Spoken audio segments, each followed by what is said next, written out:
Hey volunteers, it's Nicholas again and welcome back to Book Week. In today's video, I'm going to give you what, in my opinion, are the 5 best and the 5 worst book-to-movie adaptations. I warn you now, there will be spoilers. Let's get started. The number 5 worst book-to-movie adaptation, in my opinion, is Harry Potter and the Deathly Hallows. Before all those Harry Potter fans come and burn down my house, hear me out. This was one of the first times that it really seemed like Hollywood was trying to make more money by splitting a really popular book into 2 movies to have twice the revenue. That being said, the book really just didn't translate well into a movie, just because they left out so many of the details in the earlier movies that were going to be important in the last one. The number 5 best book-to-movie adaptation, in my opinion, goes to Catching Fire. It was really true to the book, although it lacked some of the excitement that really captured my interest in the book. The number 4 worst movie that was based off of a book is actually a movie based off of 3 books. If you haven't guessed, it's A Series of Unfortunate Events, books 1, 2, and 3. Having been a huge fan of the Series of Unfortunate Events books, it was really depressing to go and see that they took 3 independent books and mashed them all together. Also, this was one of the first times as well where they were making the first books of a series into a movie, having already known how the series was going to end. So they took the information from the later books and tried to bring it into the first books, which the author clearly didn't do for a good reason. I will admit, it was a very big redeeming factor that Jim Carrey was hilarious in this movie. So the number 4 best book-to-movie adaptation, in my opinion, is actually a kid's book. It's the book Where the Wild Things Are. And before you kind of get crazy about the fact that it was this little tiny book made into a huge movie, it was really well done actually. They did a good job of creating the characters as they were in the book.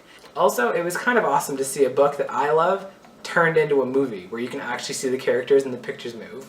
The number 3 worst book-to-movie adaptation, in my opinion, and it's only because there's even worse ones that this one isn't number 1, is Aragon. I was a huge fan of the Aragon books, and I was so excited when they were going to turn it into a movie, but it was one of those times where as soon as the movie started, I just knew it wasn't going to be true. Also, once again, they knew what the next books included, so they took that information, which wasn't known in the first one, and tried to tie it into the first one, which just wasn't gonna work. The number 3 best book-to-movie adaptation, in my opinion, is the Lord of the Rings series as a whole, not including The Hobbit.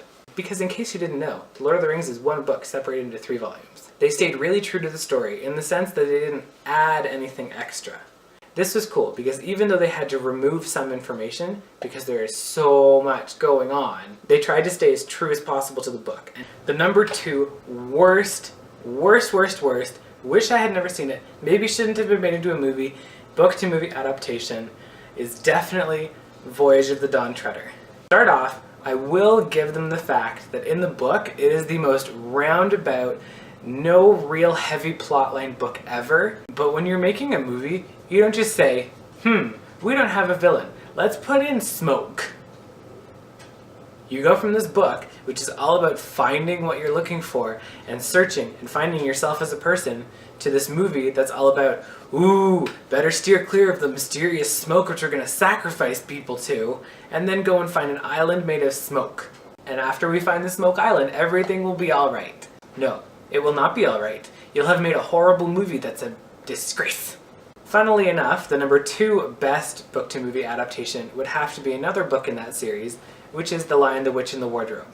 One of the amazing things about this movie was it really just encapsulated what I had envisioned in my head when I was reading the book.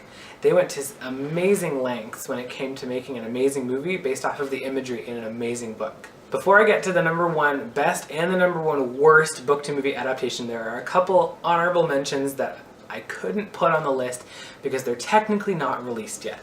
So the honorable mention for worst book-to-movie adaptation is going to go to The Giver. This movie is going to be coming out later this year, and based off of the one trailer I saw, it looks awful already. I could be completely wrong, but it looks like they just murdered the story. The honorable mention for the best book-to-movie adaptation is going to go to The Fault in Our Stars. Seeing the trailer, it looks amazing. The author of the book saw it and said that it was a great movie and it was a good adaptation. So I think we can trust John Green. That being said, let's move on to the best and the worst ever book-to-movie adaptation. The number one worst book-to-movie adaptation, in my opinion, remember, this is just what I think, would have to be, hands down, Percy Jackson and the Olympians. Both movies. This may go hand in hand with the fact that this was my favorite series growing up, and when I heard it was being made into a movie, I was so excited. You have no idea. 5 minutes in, I knew it was going to be awful. Keeping in mind, I'm looking at this as a book-to-movie translation and not just a movie standing alone. But I watched it, and I was just sad. I was so sad.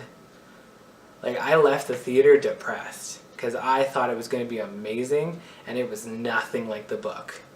They took the rough outline of some of the characters and said, you know what, let's just scrap all of the plot, because who cares about having a book movie that's actually plot driven, and let's write a whole new plot focusing on completely the wrong things, and let's bring in pearls. And now that I've had my little rant about Percy Jackson and the Olympians, let's move on to the number one best book to movie adaptation. And the number one spot goes to Harry Potter and the Chamber of Secrets and Harry Potter and the Philosopher/Sorcerer's Stone. When I saw these, it was right after I'd had a chance to actually read the books myself. So I was so excited to see these. And I was so excited because they actually stayed almost exactly true to the books. There were even whole segments of dialogue which were the exact same, pulled straight from the book. I was really impressed by how close it was, and even though they did have to leave some parts out, because no book is going to translate perfectly to a movie. And there you have it, guys. That's, in my opinion, the 5 best and 5 worst book-to-movie adaptations. As always, this is open to your input, people. If you don't agree with me, feel free to go down into the comments and tell me what I got wrong, what I should have put on the list, or if you just agree with me. And while you're down there, make sure you like the video, subscribe to the channel, and come back tomorrow for more Book Week. I will see you guys soon. See ya!